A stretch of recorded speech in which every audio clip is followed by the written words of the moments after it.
Brittany Brown. Glad to have you aboard on this here Thursday, getting ready for another big weekend here in Savannah after some hail and everything else came to town yesterday. Yes, and very foggy this morning. Yeah, very foggy. Yeah, so very foggy right now. It's 67 degrees and some overcast skies and got some fog, so keep those low beams on.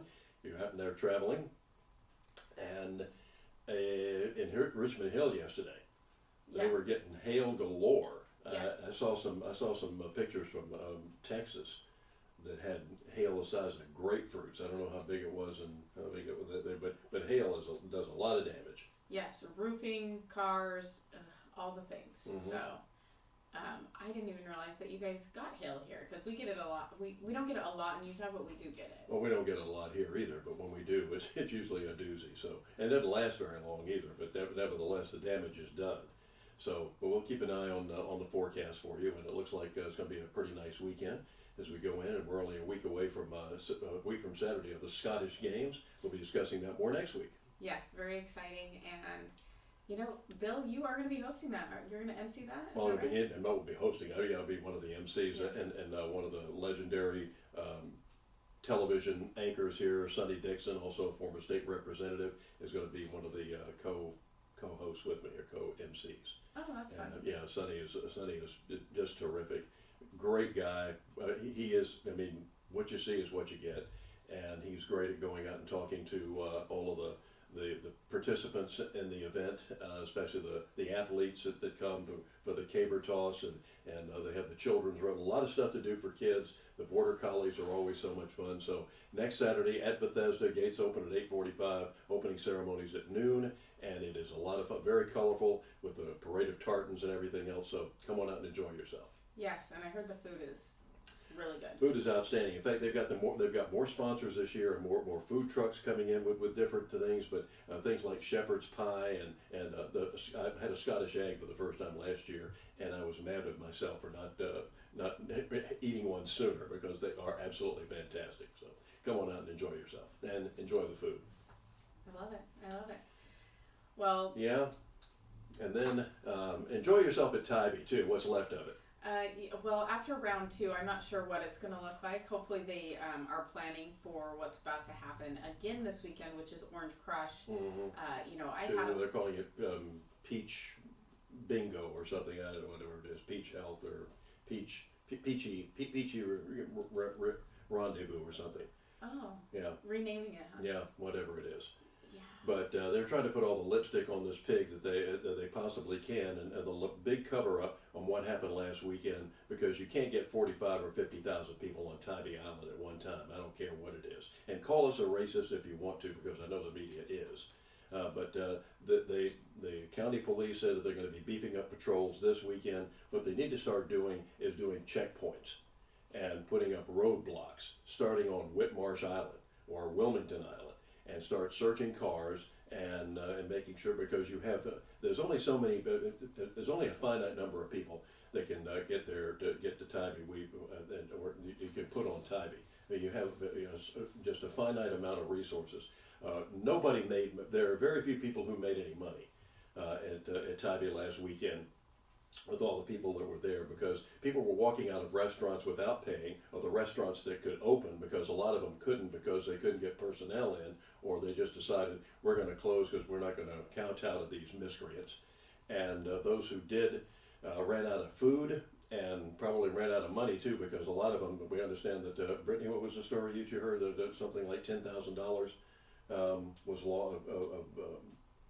lost at a restaurant from people walking out and not paying their bills, which, I'm waiting to confirm that story, but, if it's true, Bill, I mean, that's horrible. Like, what a loss for that business. And property was damaged. They were walking all over the marsh and those precious dunes and everything that they have out there that are so protected. Where are you environmentalists on this? That was Earth Day last Saturday, by the way. They were parking where they shouldn't. They were inconveniencing the residents of the island, as well as the businesses that either had to close or they couldn't open because personnel couldn't get there, or if they were there they couldn't leave, whatever it was. They can try to cover this up as much as they want to. Trash on the beach. Yeah, thank you, Earth Day people. all the trash. And then they showed some picture of it being pristine or something the next day. Yeah, it's probably because the tide came in and took it all out to the ocean. Well, and there were people, like the residents of Tybee really do care about the beach. Yes. They were out there cleaning it up. There was a lot of drone footage that we saw from out there as well. And I mean, there was trash everywhere, Bill. Like, you can't hide it. Those people had glass on the beach, which is also not allowed. The other thing is you say a checkpoint, but like on Whitmarsh and Wilmington, but I think the checkpoint should even be before that, because those people were heavily impacted by the amount of traffic on that island. Yeah. And there were people that were knocking on people's doors, asking to go to the bathroom in someone's home, and when they said no, because I mean, that's kind of, I don't know, it's kind of hard to let people in at this point in time. Like, you don't know who these people are, and so they would just pee on their, or even number two, on their property. Like, that is, I'm sorry, that's not great behavior. Yeah, and the other stories that we've heard from people that were out there, one lady had her van rolled with her 8-year-old daughter in there, and the daughter was injured. And speaking of injuries, a lot of medical personnel couldn't get there. In many cases, fortunately, there wasn't any serious injury or life-threatening that we know of, even though there was gunfire. But the medical personnel couldn't get to where they needed to. The only way that they would have been able to get them maybe would be come by boat and pick them up at the beach, or a helicopter. That would be the only two other options. Helicopter being the most, I guess, the most advantageous. Although you'd have to have no place to land. Right. You'd have to lower the basket down there to pull these people up, and God knows at what expense. The Coast Guard would have to take care of that. But this has got to be taken care of. And City Council, Tybee City Council, you need to be thinking about this. And there needs to be, like you said, needs to be checkpoints. And if it needs to be done over on Victory Drive before anybody gets there, and maybe they start issuing some sort of passes. Yep. You have to have a permission to do this, and you have to issue passes. And you say, look, those 10,000 passes are available, and when they're done, they're done. That's it. You don't have a pass, you don't get to go. Yeah, my concern with that, though, Bill, is then they're going to push them back into Savannah, and we'll see what kind of chaos we see from that. Or there'll be counterfeiting passes. I know. I know how that goes. It's always such a problem. But we also saw video. I don't know if you saw it, but the video of the woman being beaten on the beach, and they stole her purse, and there was like 3 or 4 people punching her at the same time. I'm just like, I don't know what the mayor has been looking at, but things were not okay on Tybee this past weekend. No. And it's not going away. I think that's the other thing. It's not going away, and they do have a city council meeting tonight, so that will be interesting. So let us know for those of you who are going to the city council. I'm sure it's going to be covered by the television stations, and we'll take a look and see exactly how they have handled this. And there's supposed to be like a meeting next week too, right? Yes, on May 3rd, I believe. So yeah, and specifically over Orange Crush. So it'll be interesting to see how that all plays out. I'm hoping to make it to the Orange Crush meeting. I'm unable to go tonight, but I think it'll be interesting. Yeah, to find out, because there has to be some sort of handle that's put on this. The island can't take it, and the people who are Tybee residents who pay taxes, honest, hardworking, God-fearing Americans are deserve to have their privacy. They deserve to have their homestead safe, and to be able to be comfortable in their own homes. And that's not happening when you have something like Orange Crush. And I'm sorry, whoever the organizer or organizers are need to be held accountable. We need to find out whether that restaurant needs to get us $10,000 back, and all the other damage that was done to property. People had cars damaged. They had people who were parking illegally. I know that I've heard one gentleman saying that he told some idiot that came up and parked. He said you can't park there, and the guy simply locked his car, smiled at him, and turned around and walked away. At that point, I would have been emptying the air in his tires, but that's another story. It's pathetic, and it needs to stop.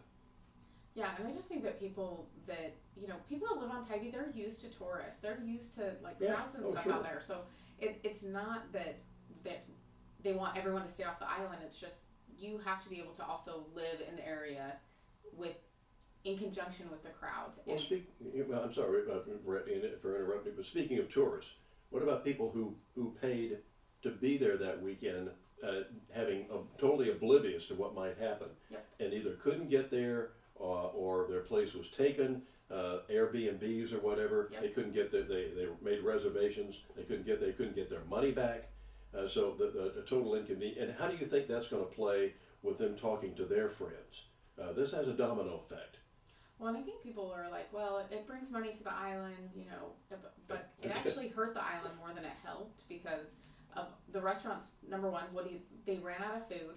They couldn't open because of the employees, and a lot of stores just closed because they couldn't handle the crowds. Mm-hmm. So there does have to be some sort of controls put in place, and I'm hoping that Tybee can figure that out. But not taking responsibility and asking and acting like everything was just fine is not going to work. Yeah, good, healthy, clean fun was not part of it, and that's what most of the news media is trying to portray it as.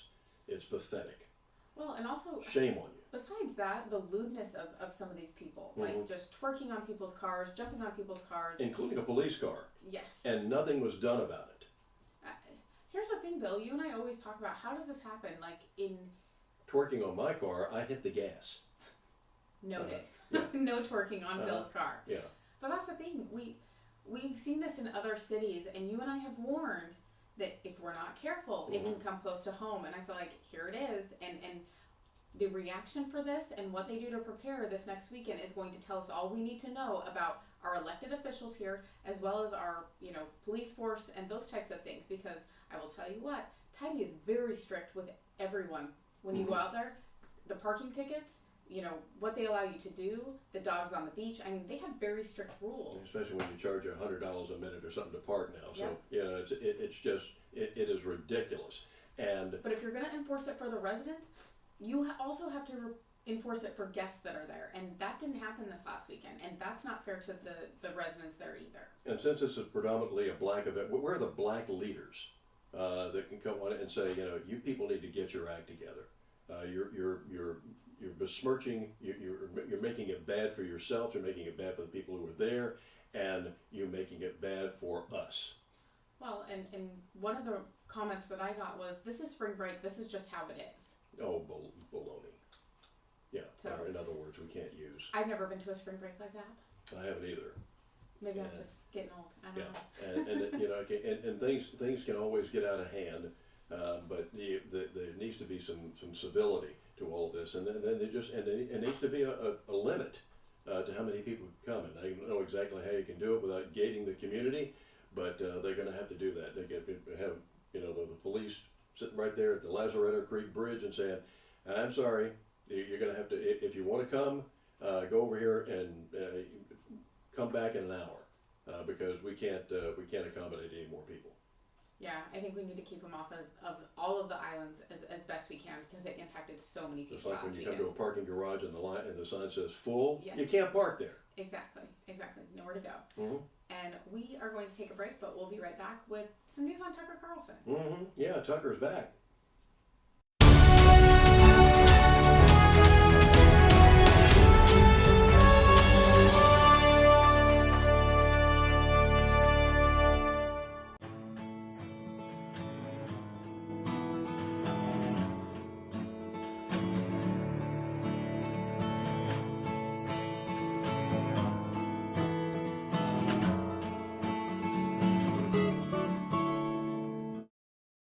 Hello, I am Bob Williams, current president of the Savannah Scottish Games. This is our 44th Savannah Scottish Games. We've been at Bethesda Academy for the last 15 or so years. Simultaneously, we have the Border Collie demonstrations herding sheep. We have children's activities. We have the Celtic dancers, the Highland dancers. We have the athletic field right in front of us here. And behind me, we have the Celtic music entertainment tent. So we have over 50 clans represented here at today's games. This is the time for Scots to get together, share their cultural heritage. We have a genealogy tent so they can find out the history of their family name and how it connects to Scotland, along with a lot of the Scottish history. We have reenactors on site that demonstrate some of the activities that were taking place during the 18th and 19th centuries. as this country was getting settled, and this role that Scots played during that. Serving the Savannah area with the power of the Shield since 1934, with personal insurance, employee benefits, and business insurance. With integrity, security, and trust. For more information, go to thepoweroftheshield.com. When you're looking to buy a business or sell a business, the experts at Best Business Brokers have you covered. Whether you're ready to cash in on your years of hard work or you're taking that first step in buying a business of your own, they're here to guide you through the process and make sure you get the best outcome possible. By having Best Business Brokers assist you when you buy a business or sell a business, they handle the legwork of the intricate process. This ensures a smooth transition of ownership, allowing you to get to work immediately or receive payment for your business as soon as possible. With base operations in Savannah and Charleston, they service all of Georgia and South Carolina. If you're considering starting a business here, the mild winters and 5-tiered economic areas make these the perfect places to do so. If you're ready to buy a business or sell a business, then you're ready to contact Best Business Brokers. Visit their website at b3brokers.com or call at 912-349-0940.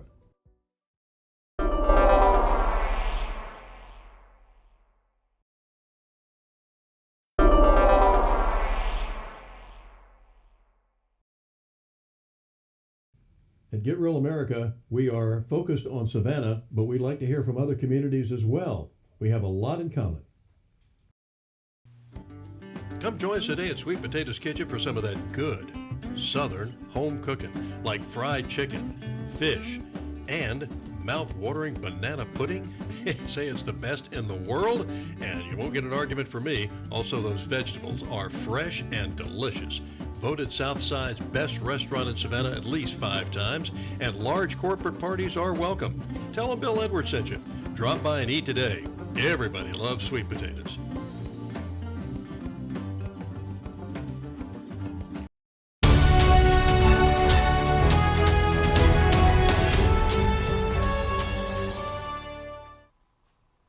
Welcome back to Get Real America. I'm Bill Edwards. I'm Brittany Brown. And Tucker Carlson is back, so to speak. Yes, he hadn't spoken to anyone or said anything to anyone since Monday. And last night, during his show, what would have been his time slot, he releases a video. And I will tell you, pretty incredible how many people were waiting for Tucker Carlson to say something. And the fact that his ratings went down over 2 million people in that time slot for Fox. Mm-hmm. That's pretty crazy. And considering that the Fox stock dropped over $1 billion within hours of the announcement that he was leaving. Yes, so I think that this is a misstep for Fox. I mean, I don't know if it's a personality thing or what exactly the deal was, but I don't know, Bill. I think that they're going to regret what they're doing. All I can tell you is Dan Bongino, who was on his radio show yesterday, said, don't believe any of the media coverage that you're going to see on Tucker Carlson, because they're circling the wagons.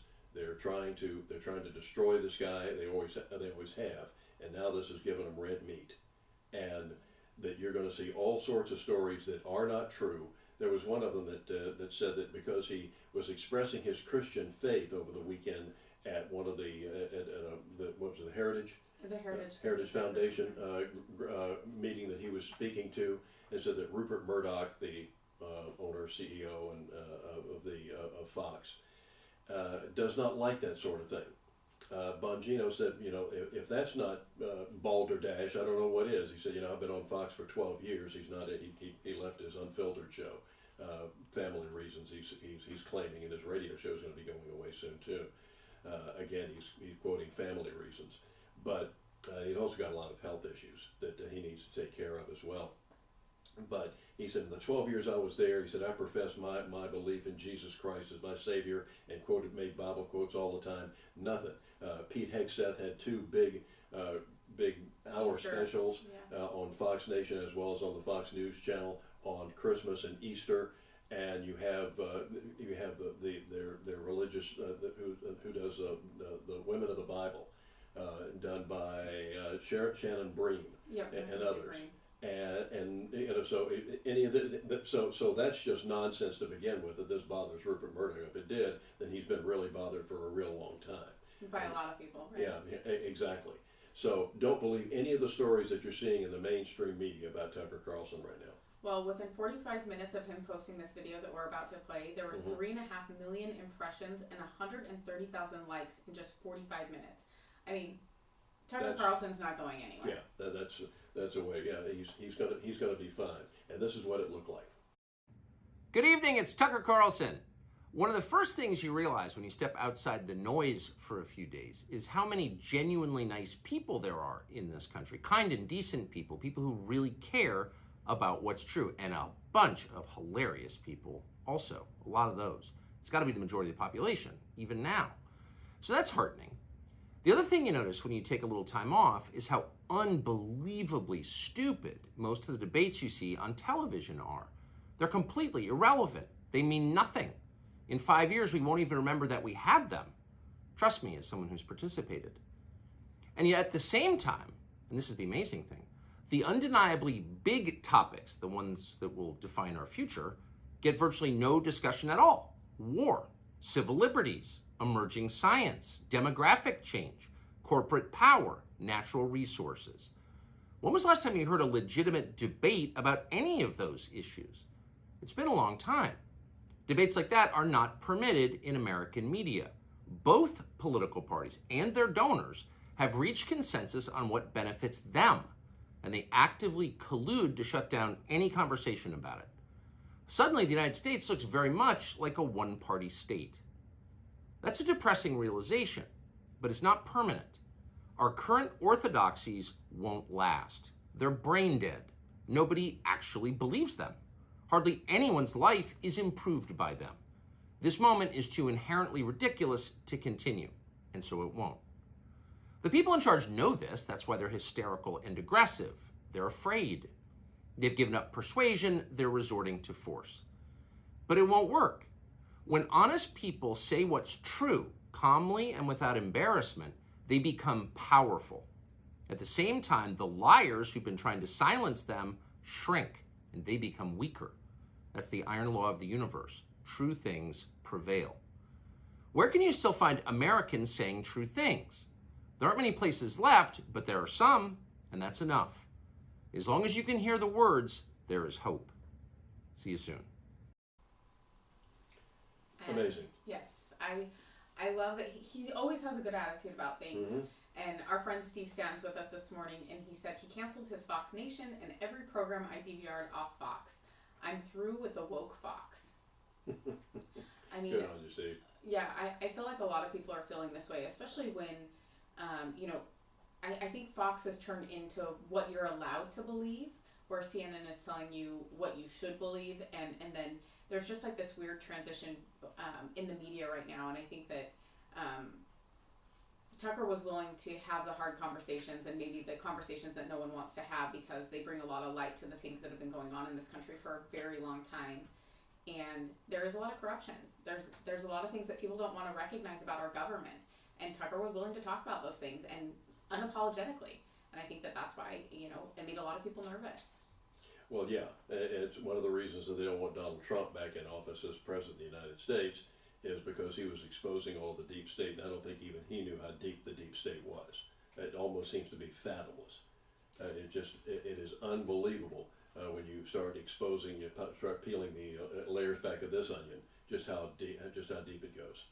Well, and Bill, it doesn't just happen in D.C. I think it happens right here at home, and I don't think that we have any sort of idea of how deep it is in our governments, in our local and our state and our federal government. Sure. And it's going to take good people doing hard things, and that means that we need more, grassroots, blue collar people running for office. Those are the people that really understand how America works.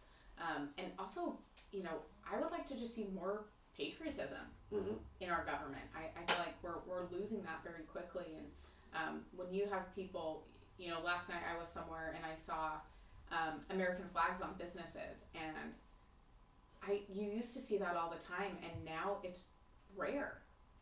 And that kind of makes me sad. And when people look at the flag and they say, you know, I see racism, I see divisiveness, I see, and it's like, that's the thing that's supposed to hold us together. Mm-hmm. That's the thing we should all care about, and we're not seeing that anymore. And it's very concerning to me. Yeah, well, when you have people like Sonny Hostin or whatever it is, it's not a real name anyway, and on the pew, she said, you know, a couple of years ago that it made her nervous that a guy in a pickup truck rode by with an American flag on the back of his truck, and waving the flag, because that made her nervous. It should make you excited. It should make you feel patriotic.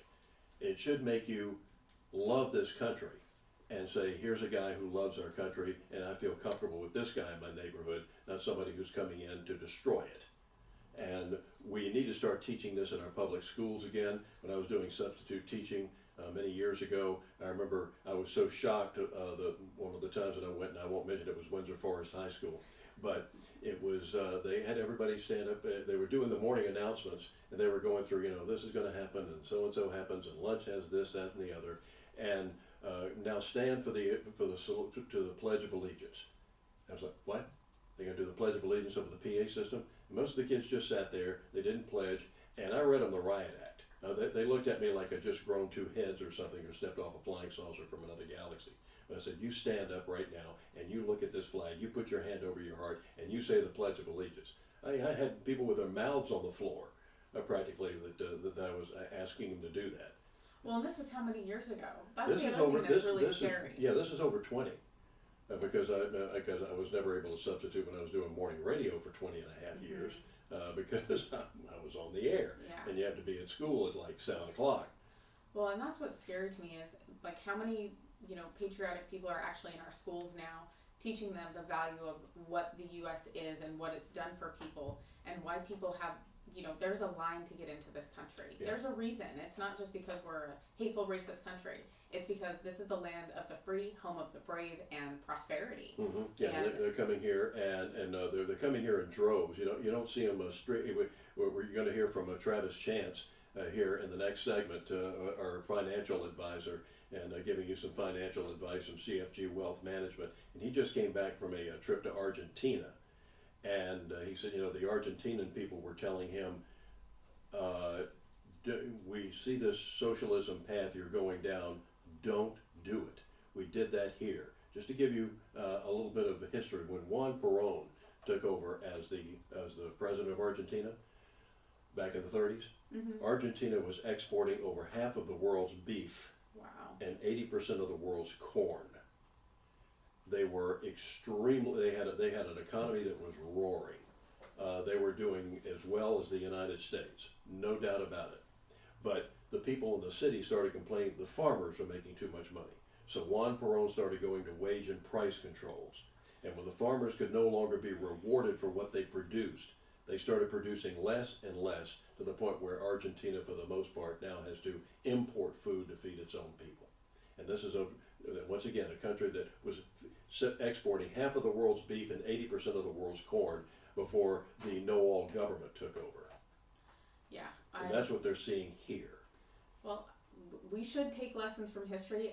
For some reason, we have not learned that yet, but... Well, that's the truth. I hope we get on board soon, Bill. We'll be right back with Travis Chance.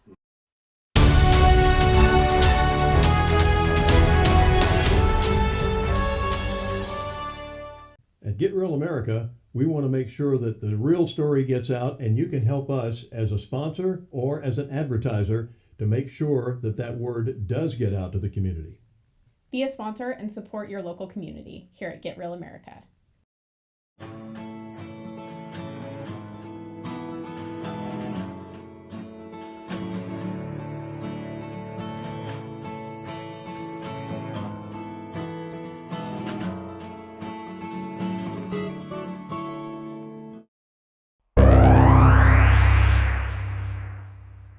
Hello, I am Bob Williams, current president of the Savannah Scottish Games. This is our 44th Savannah Scottish Games. We've been at Bethesda Academy for the last 15 or so years. Simultaneously, we have the Border Collie demonstrations herding sheep. We have children's activities. We have the Celtic dancers, the Highland dancers. We have the athletic field right in front of us here. And behind me we have the Celtic music entertainment tent. So we have over 50 clans represented here at today's games. This is the time for Scots to get together, share their cultural heritage. We have a genealogy tent so they can find out the history of their family name and how it connects to Scotland, along with a lot of the Scottish history. We have reenactors on site that demonstrate some of the activities that were taking place during the 18th and 19th centuries as this country was getting settled, and this role that Scots played during that.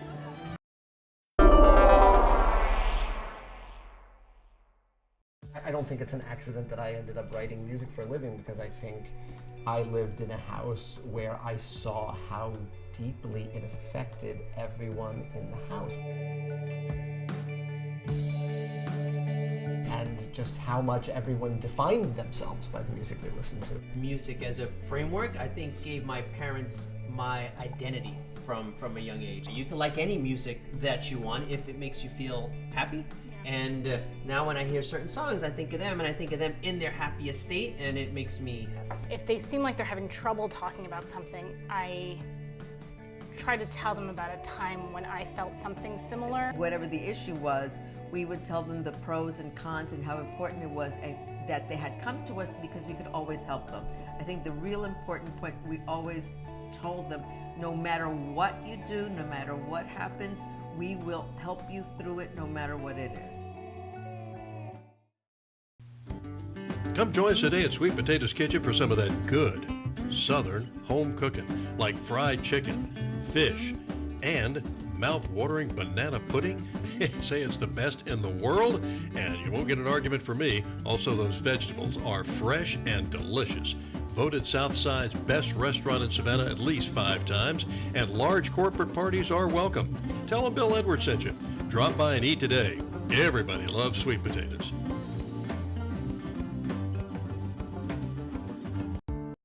Serving the Savannah area with the power of the Shield since 1934, with personal insurance, employee benefits, and business insurance, with integrity, security, and trust.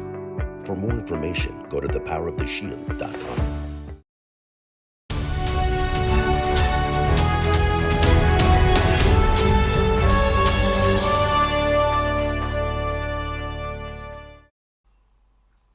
Welcome back to Get Real America. I'm Bill Edwards. I'm Brittany Brown. And time to get a little financial advice from Travis Chance.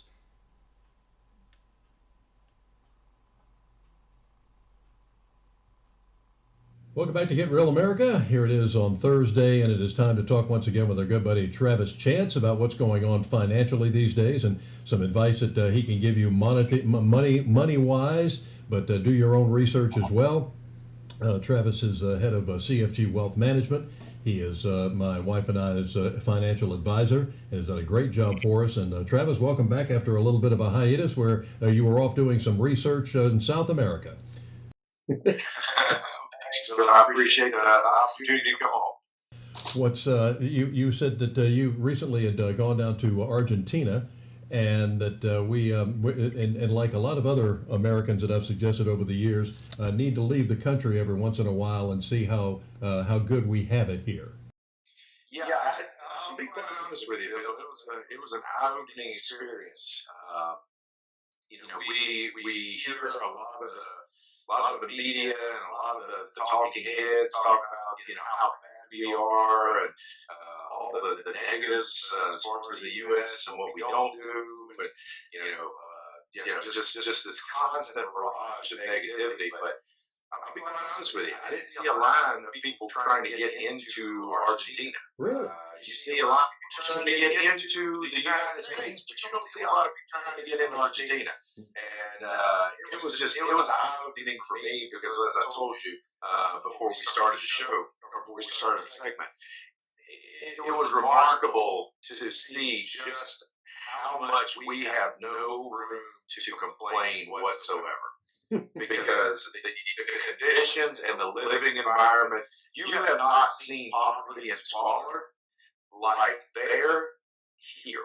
We do not have the same comparable. And I know people say, "Oh, but it's Argentina." But back in the 40s, per capita, they were just as rich as we were. Exactly. What they did is they actually allowed, which is in some degrees, I think the argument could be made, we're doing now, starting to add layers of socialism that eventually metastasize into the current environment they're in right now. Mm-hmm. And the one thing that country, almost every single, if there was an English-speaking translator person, etc., that we spoke to, they said the same thing.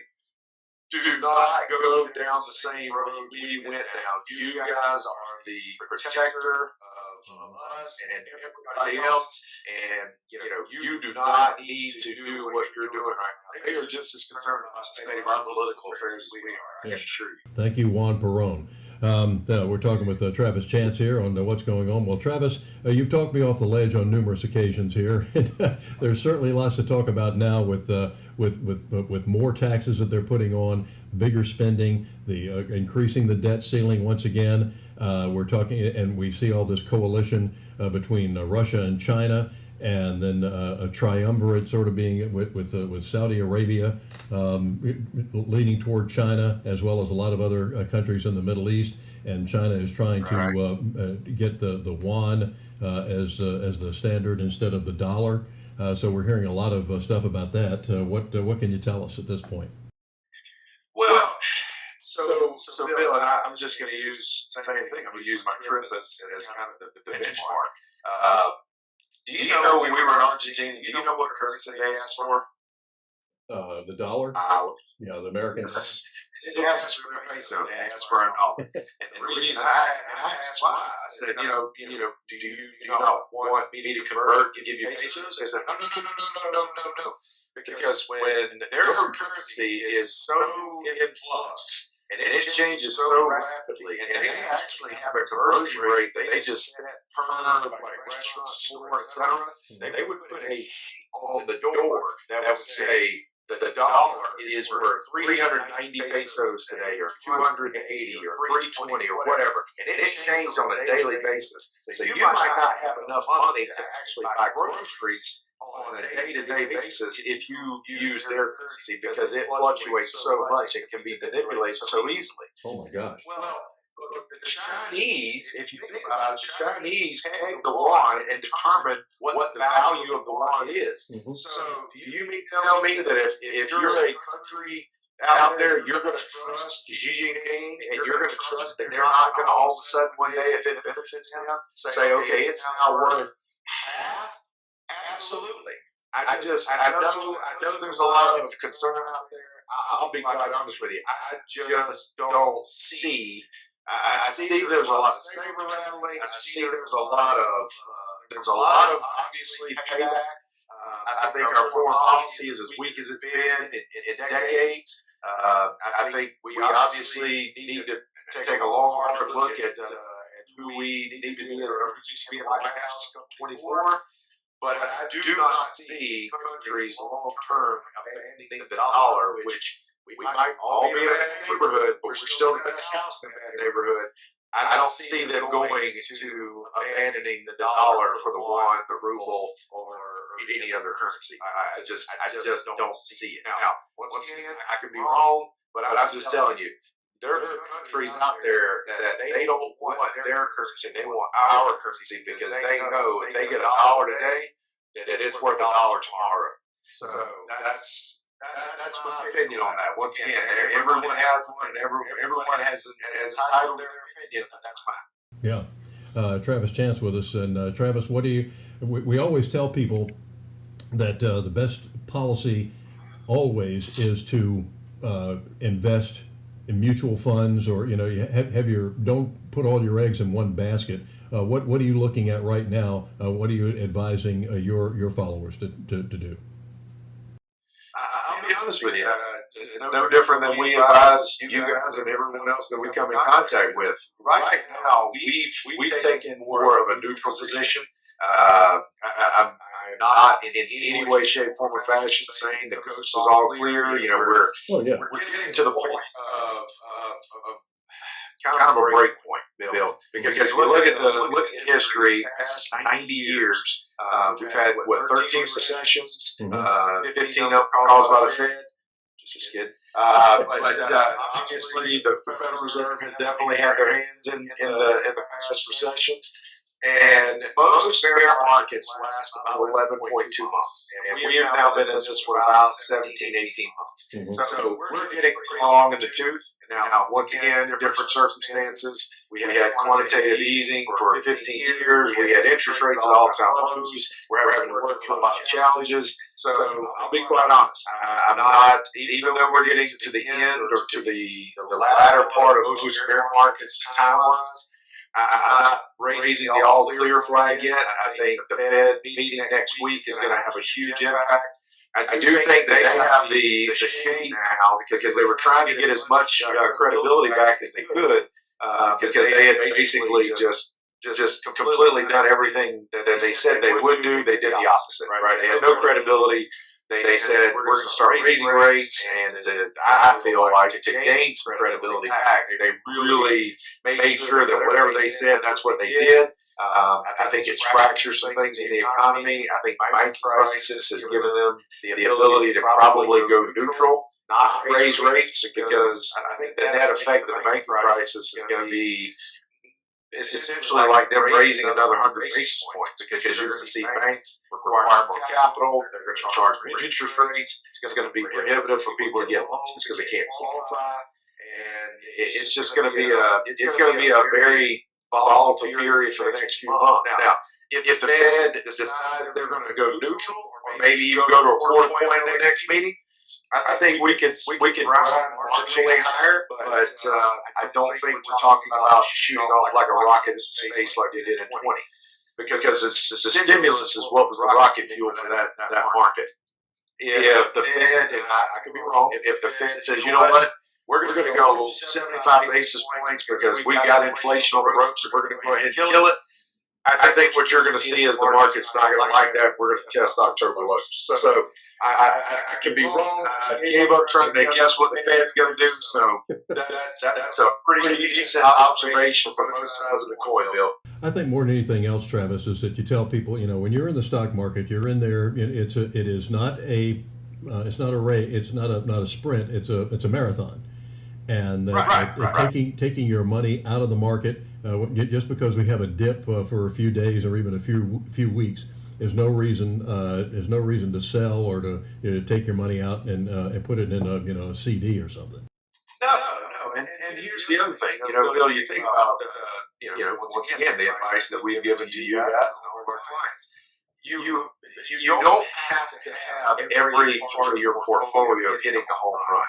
You need to have assets that are safe, that are secure, that are fixed. They're not going to go down in value if the market corrects. To provide that balance, and it also provides a way for you to access income in a down market without causing negative repercussions because of reverse dollar cost averaging, because you're taking money out when market's down. So I think if you structure your portfolio correctly, especially for retirees, that's what we specialize in, right? Is retirement income portfolio design and construction and distribution phase. If you look at how your portfolio is going to perform in these really negative markets, you can create the environment that you want. That it's not going to cause you to make emotional decisions where you're like, oh my goodness, what do I do? Well, we've already planned for this, right? You got 2 years of income or a year of income sitting on the sidelines. You know that you've got the capacity to rise this thing out. And I think so many times, if people are left to their own devices, they read this on the internet. The internet's a great tool. But it can also be your worst enemy because sometimes you have to be able to decipher what is actually worth your time and what's not. Exactly. So if people want to get more information from you and get some advice and maybe join the team, what do they do? Absolutely. They can give us a call at 877-269-0839, or they can visit us at chancefinancialgroup.com. actually, we got for those in the Florida and Savannah area, we've got another class offering coming up the next week or two. Oh, good. They like to go on our website, look at our schedule. They can request enrollment there, or they can actually send us an email from the website. We'll send them a flyer. They can get more information about how to find out things about the retirement process that they probably don't know. Yeah, never think it's too late, and I highly recommend those because Travis, that's how Pam and I found you. So go on and Travis does a great job in those classes. You'll learn a lot. You don't have to sign up, but you can get a lot of good information, and it's never too late. Travis, talk to you again next week. Thanks for being with us. Absolutely, Bill. Thanks. Have a great week. You too.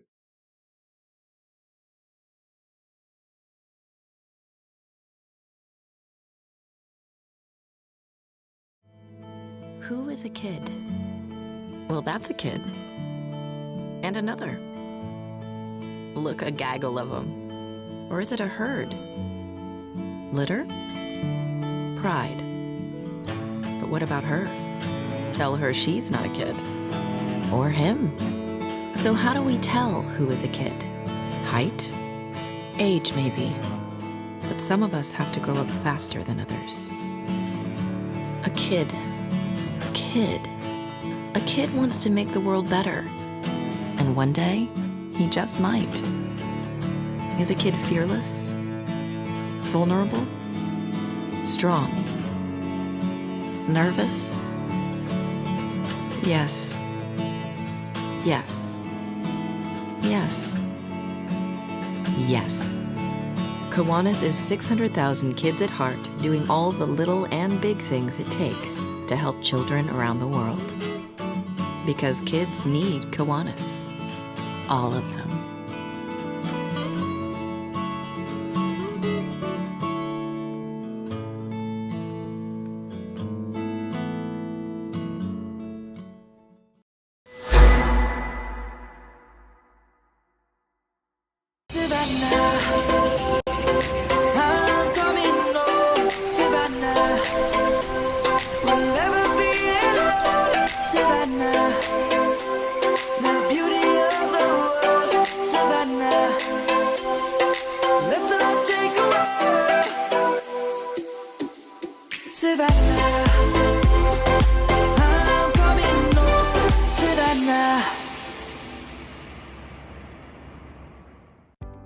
When you're looking to buy a business or sell a business, the experts at Best Business Brokers have you covered. Whether you're ready to cash in on your years of hard work or you're taking that first step in buying a business of your own, they're here to guide you through the process and make sure you get the best outcome possible. By having Best Business Brokers assist you when you buy a business or sell a business, they handle the legwork of the intricate process. This ensures a smooth transition of ownership, allowing you to get to work immediately or receive payment for your business as soon as possible. With base operations in Savannah and Charleston, they service all of Georgia and South Carolina. If you're considering starting a business here, the mild winters and 5-tiered economic areas make these the perfect places to do so.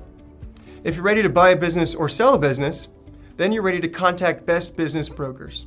Visit their website at b3brokers.com or call at 912-349-0940.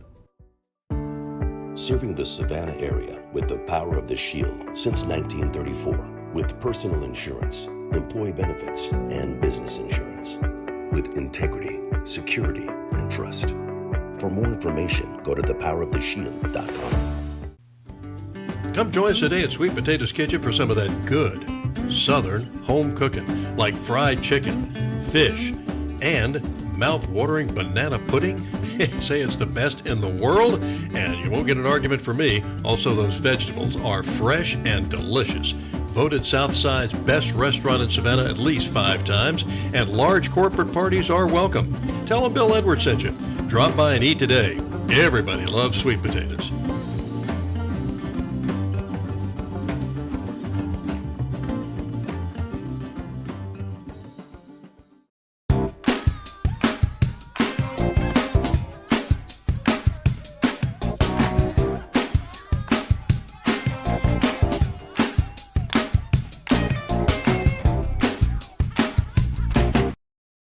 Hello, I am Bob Williams, current president of the Savannah Scottish Games. This is our 44th Savannah Scottish Games. We've been at Bethesda Academy for the last 15 or so years. Simultaneously, we have the Border Collie demonstrations herding sheep. We have children's activities. We have the Celtic dancers, the Highland dancers. We have the athletic field right in front of us here. And behind me, we have the Celtic music entertainment tent. So we have over 50 clans represented here at today's games. This is the time for Scots to get together, share their cultural heritage. We have a genealogy tent so they can find out the history of their family name and how it connects to Scotland, along with a lot of the Scottish history. We have reenactors on site that demonstrate some of the activities that were taking place during the 18th and 19th centuries as this country was getting settled, and this role that Scots played during that.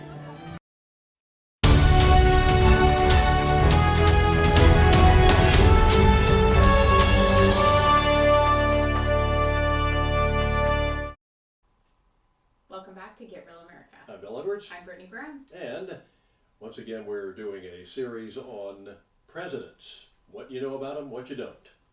Yes, and Franklin D. Roosevelt. I think we've all heard of him. Yeah. He's been in the history books. I think that he did a lot of good things. Also, maybe a lot of not so good things. Yeah, that's right.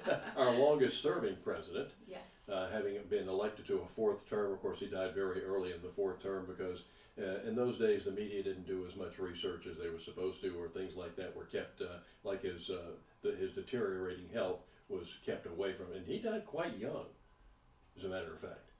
So we're going to find out more. Prager University does these great videos that ought to be required viewing for our kids in school. And this is the one on Franklin Delano Roosevelt. It's really good. In May 1940, the Nazi blitzkrieg was overrunning France. Great Britain would be next. British Prime Minister Winston Churchill sent a telegram to the American President, Franklin Roosevelt. "I trust you realize," Churchill wrote, "the voice and the force of the United States may count for nothing if they are withheld too long."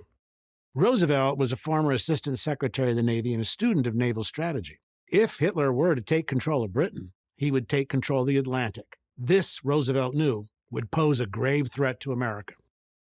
Roosevelt also knew America wasn't ready for war. Not psychologically. Most Americans didn't want to get involved in a conflict on the other side of the ocean, and not militarily. The United States had the world's 18th largest army. Hungary and even Holland had bigger armies, while Hitler commanded the most advanced military machine ever seen. The Army's Chief of Staff, General George Marshall, told Roosevelt that if Hitler overran Europe and landed 7 divisions on the East Coast, there was nothing anyone could do to stop him. With all this staring Roosevelt in the face, it would have been irresponsible for the commander-in-chief not to arm the United States for war. But how? Many in his administration believed then, as many Americans believe now, that the only way to deal with an extreme crisis was to give the government as much power and authority as possible. But FDR had the insight to realize that a massive wartime buildup during what was still peacetime wouldn't succeed unless he harnessed the productive power of American business. That is to say, American free market capitalism. The federal government could help coordinate industry's efforts. It could make sure resources like steel and aluminum got to the places where they were most needed, but otherwise the government would have to back off. To the president who had created an alphabet soup of federal agencies to dig the country out of the Great Depression, this was about as un-Roosevelt as you could get. But to his everlasting credit, the president realized that what he and the Democrats had tried to do with the Great Depression and failed, to manage the economy through government decree, wasn't going to work when it came to preparing for war. The man Roosevelt called for help was General Motors CEO William Knudsen, a Danish-born immigrant who had worked his way up from the Brooklyn shipyards to head the largest automobile company in the world. Knudsen told the president that if he gave him 18 months, America would have more planes, tanks, and warships than it would know what to do with. Roosevelt gave Knudsen what he wanted. In one of his most famous radio speeches in December 1940, a year before Pearl Harbor, the president told the American people that we must be the great arsenal of democracy. He backed up his words with action. In January 1941, defense spending rose to triple what it had been the previous 6 months. By July, it quintupled. By December, it jumped another 12-fold. The factories, plants, and shipyards of America, the isolationist nation still at peace, was fast approaching Nazi Germany in its defense output. In 1942, it would blow past it. Before that year was out, the United States was producing more war material than all three Axis powers, Germany, Italy, and Japan, combined. All this was achieved through the miracle of mass production, which could exponentially produce more of something while simultaneously making it cheaper and faster. To cite just one dramatic example, the Saginaw Steering Gear Company contracted to make 280 Browning machine guns by March 1942. When that date came, it shipped 28,000 guns instead. By then, of course, the United States, following the attack on Pearl Harbor, was fully engaged in the war, both in the Pacific and in Europe. In every town and every state, manufacturers, large and small, turned their focus to making the weapons their sons and husbands and brothers would need to win the greatest armed conflict in history. By 1944, American mills were producing 150 tons of steel every minute. Factories were building a plane every 5 minutes, and shipyards were launching 50 merchant ships a day, 8 aircraft carriers a month. 2/3 of all war material used by the Allies in World War II came from America's plants and workers. One of 3 of those workers, it should be noted, were women. And all this was made possible because a president learned from his past mistakes and had the courage to meet a new situation with a new idea. His closest advisors wanted him to put all his chips on government control. But he chose to bet the future of freedom on American capitalism instead. He won, and so did the world. I'm Arthur Herman, Senior Fellow at the Hudson Institute and author of Freedom's Forge for Prager University. Thank you for watching this video. To keep PragerU videos free, please consider making a tax-deductible donation. I think every president can be credited with something good. Exactly. And although I'm not sure what Joe Biden's is going to be, I haven't really figured it out yet, but maybe history will tell us. But yeah, who is your favorite president? Do you have a favorite? Ronald Reagan. Ronald Reagan. And okay. then Donald Trump, a close second. Okay. Okay. And the thing is that we don't have the manufacturing capability that they had then. And everybody was in favor. It was a popular war, if you want to call it that. If a kid was seen like riding the subway in New York City, and he wasn't in uniform, he was frowned upon. Like, why aren't you in the service? I mean, there were all sorts of. I mean, Dad said my dad was in the Coast Guard, and when he went out to dinner. He was in his Coast Guard uniform. He said it was hard to pay for anything. People were picking up the tab and thanking him and everything else. And Dad never got to see combat, even though he was in combat zones. They never ran across any bad guys when they were crossing the Atlantic.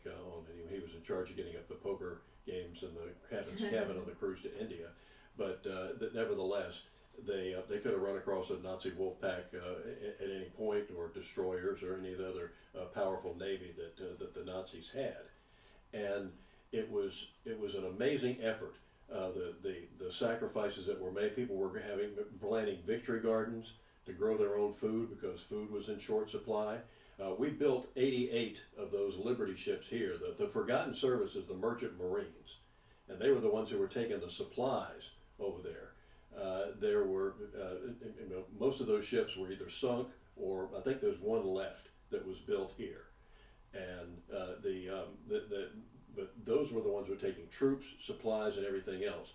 So because an army needs food, needs water, all sorts of rations, needs ammunition. So all those are being carried by our merchant ships, and 88 of them were built right here.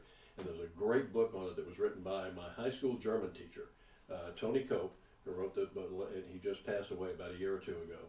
but he wrote this book called On the Swing Shift, where they were building those ships here in Britain. It was the first time that blacks and whites had worked together side by side in a manufacturing facility here in the sunny South. Wow. And in Savannah. And it was an amazing effort, and it was just unbelievable how we came together, because copper was being used for making bullets and everything else. Pennies were made out of zinc.